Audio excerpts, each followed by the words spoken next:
Assalamualaikum warahmatullahi wabarakatuh. Perkenalkan, nama saya Lili Nur Indahsari dengan NIM 200631100053 dari kelas 4B Pendidikan Informatika Universitas Trunojoyo Madura. Nah, pada kesempatan kali ini saya akan sedikit menjelaskan mengenai materi prinsip dasar animasi. Nah, langsung saja, ada 12 macam prinsip dasar animasi. Yang pertama adalah solid drawing, yaitu menggambar sebagai dasar utama animasi memegang peranan yang signifikan dalam menentukan baik proses maupun hasil dari sebuah animasi, terutama animasi klasik. Nah, seorang animator itu harus memiliki kepekaan terhadap anatomi, komposisi, berat, keseimbangan, pencahayaan, dan sebagainya yang dapat dilatih melalui serangkaian observasi dan pengamatan, di mana observasi dan pengamatan tersebut dapat dilakukan dengan salah satu kegiatan yaitu menggambar.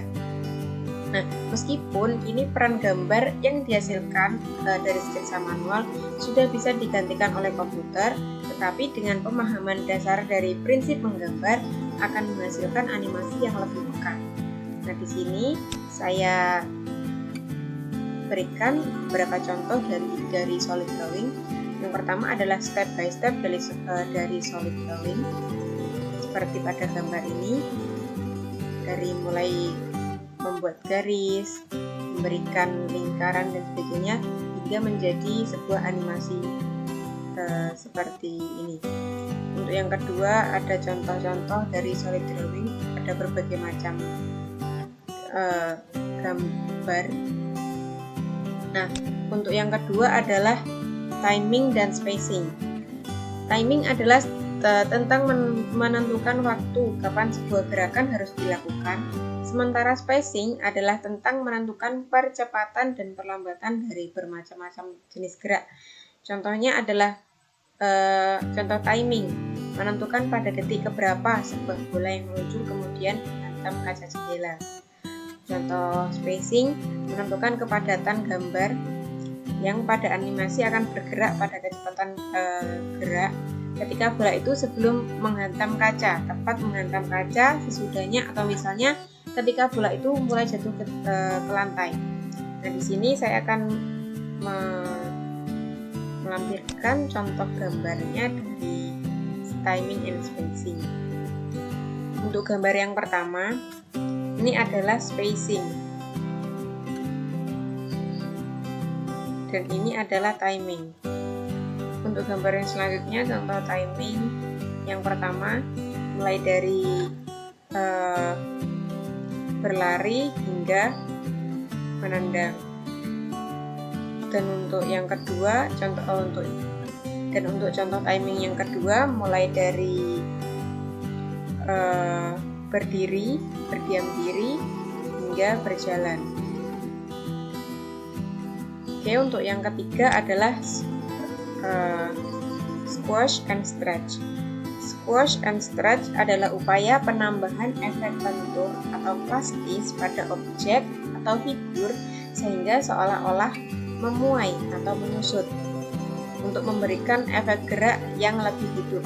Nah, penerapan squash and stretch pada figur atau benda hidup, misal manusia, binatang, creators, akan memberikan enhancement sekaligus efek dinamis terhadap gerakan atau action tertentu.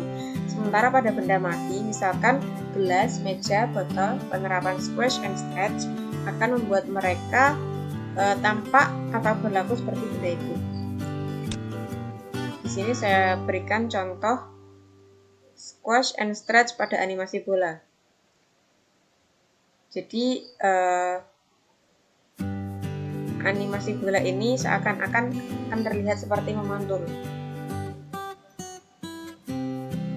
Selanjutnya adalah squash and stretch pada ekspresi karakter. Nah, ada bermacam-macam ekspresi di sini. Untuk yang selanjutnya adalah anticipation. Anticipation boleh juga dianggap sebagai persiapan atau awalan gerak atau ancang-ancang. Nah, sebagai Ilustrasinya adalah seorang yang bangkit dari duduk harus membungkukkan badannya terlebih dahulu sebelum benar-benar berdiri. Nah, pada gerakan memukul, sebelum tangan maju harus ada gerakan mundur dulu dan sebagainya. Di sini saya lampirkan contohnya. Nah, seperti ini. Sebelum seseorang melompat, nah ini adalah gerakan seseorang waktu berdiri. Nah, ini adalah gerakan seseorang waktu melompat. Nah, sebelum melompat pasti ada ancang-ancang terlebih dahulu. Misalkan pada di sini ancang-ancangnya adalah membungkuk. Nah, inilah yang dinamakan anticipation. Nah, contoh selanjutnya adalah contoh anticipation pada gerakan memukul. Nah, jadi sebelum seseorang memukul pasti ada ancang-ancangnya. Seperti pada gambar ini adalah ancang-ancangnya barang yang digunakan untuk memukul diarahkan ke belakang dahulu, baru kemudian ke depan digunakan untuk memukul. Nah, untuk yang selanjutnya, yang kelima adalah slow in and slow out. Nah, slow in dan slow out menegaskan kembali bahwa setiap gerakan memiliki percepatan dan perlambatan yang berbeda-beda. Nah, slow in sendiri terjadi jika sebuah gerakan diawali secara lambat, kemudian menjadi cepat. Dan sebaliknya, slow out terjadi jika sebuah gerakan yang relatif cepat, kemudian melambat. Di sini saya berikan contohnya. Gambar yang pertama ini adalah skema slow in dan slow out. Ini adalah skema slow in dan ini adalah skema dari slow out. Untuk selanjutnya, gambar selanjutnya adalah perbedaan animasi dari animasi yang normal sebelah kanan. Ini adalah normal tanpa ada slow in dan slow out. Nah, untuk yang sebelah kiri ini adalah animasi dengan efek slow in dan slow out. Oke, untuk prinsip yang selanjutnya adalah arcs. Nah, dalam animasi, setiap pergerakan tubuh pada manusia, binatang, atau makhluk hidup lainnya bergerak mengikuti pola atau jalur maya yang disebut arcs. Hal ini memungkinkan mereka bergerak secara smooth dan lebih realistik, karena pergerakan mereka mengikuti suatu pola yang berbentuk lengkung, termasuk lingkaran, elips, atau parabola. Nah, pola gerak semacam inilah yang tidak dimiliki oleh sistem pergerakan mekanik atau robotik yang cenderung memiliki gerakan patah-patah. Nah, di sini saya berikan contoh. Untuk contoh yang pertama adalah sebuah animasi yang sedang melakukan kegiatan mengayunkan sebuah raket tenis meja. Untuk yang selanjutnya, ini contoh arcs yang kedua.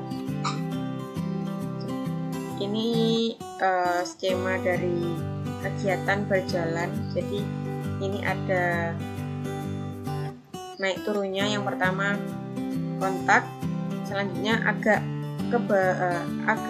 turun, lalu agak naik lagi, dan seterusnya. Ini adalah contoh skema berjalan pada sebuah animasi. Dan contoh yang ketiga adalah gerakan pada saat melempar bola. Nah, seperti ini. Oke, selanjutnya adalah secondary action. Secondary action adalah gerakan-gerakan tambahan yang dimaksudkan untuk memperkuat gerakan utama supaya sebuah animasi tampak lebih realistik. Nah, secondary action tidak dimaksudkan untuk menjadi pusat perhatian sehingga mengaburkan atau mengalihkan perhatian dari gerakan utama. Jadi, fungsinya hanyalah untuk memperkuat gerakan utama. Nah, kemunculannya lebih berfungsi untuk memberikan emphasis untuk memperkuat gerakan utama. Di sini contohnya seperti ini. Nah, jika seseorang sedang berjalan, pastinya gerakan utamanya tentu adalah melangkahkan kaki sebagaimana berjalan seharusnya. Tapi seorang animator bisa menambahkan secondary action untuk memperkuat kesan hidup pada animasinya. Misalnya sambil berjalan seorang figur atau karakter animasi mengayunkan tangannya atau bersiul-siul. Nah, gerakan mengayunkan tangan atau bersiul inilah secondary action untuk gerakan gambaran. Ini contoh gambarnya seperti ini. Yang pertama, kedua, ketiga, keempat, lima, enam. Nah, untuk yang kedelapan adalah follow through and overlapping action. Follow through adalah tentang bagian tubuh tertentu yang tetap bergerak meskipun seseorang telah berhenti bergerak. Misalnya rambut yang tetap bergerak sesaat setelah berhenti berlari. Nah, sedangkan overlapping action secara mudah bisa dianggap sebagai gerakan silang-silang. Maksudnya adalah serangkaian gerakan yang saling mendahului atau overlapping. Nah, pergerakan tangan dan kaki ketika berjalan bisa termasuk di dalamnya. Nah, contohnya adalah seperti ini. Ini adalah contoh dari follow through yang mana pada saat figur ini berhenti, di sini bajunya tetap bergerak, telinganya juga tetap bergerak. Untuk contoh yang selanjutnya adalah contoh follow through dan overlapping action seperti ini. Nah, selanjutnya untuk prinsip yang ke-9 adalah straight ahead action and pose to pose. Straight ahead action yaitu membuat animasi dengan cara seorang animator menggambar satu persatu, frame by frame, dari awal sampai selesai seorang diri. Nah, teknik ini memiliki kelebihan kualitas gambar yang konsisten karena dikerjakan oleh satu orang saja, tapi memiliki kekurangan waktu pengerjaan yang relatif lama karena yang mengerjakan hanya satu orang saja. Nah, yang kedua adalah pose to pose, yaitu pembuatan animasi oleh seorang animator dengan cara menggambar hanya pada keyframe tertentu saja. Selanjutnya, in between atau interval antar keyframe digambar atau dilanjutkan oleh asisten atau animator lain. Nah, cara yang kedua ini lebih cocok diterapkan dalam industri karena memiliki kelebihan waktu pengerjaan yang relatif cepat karena melibatkan lebih banyak sumber daya. Berikutnya saya berikan contohnya. Yang pertama adalah contoh straight ahead seperti ini. Nah, yang kedua adalah contoh pose to pose.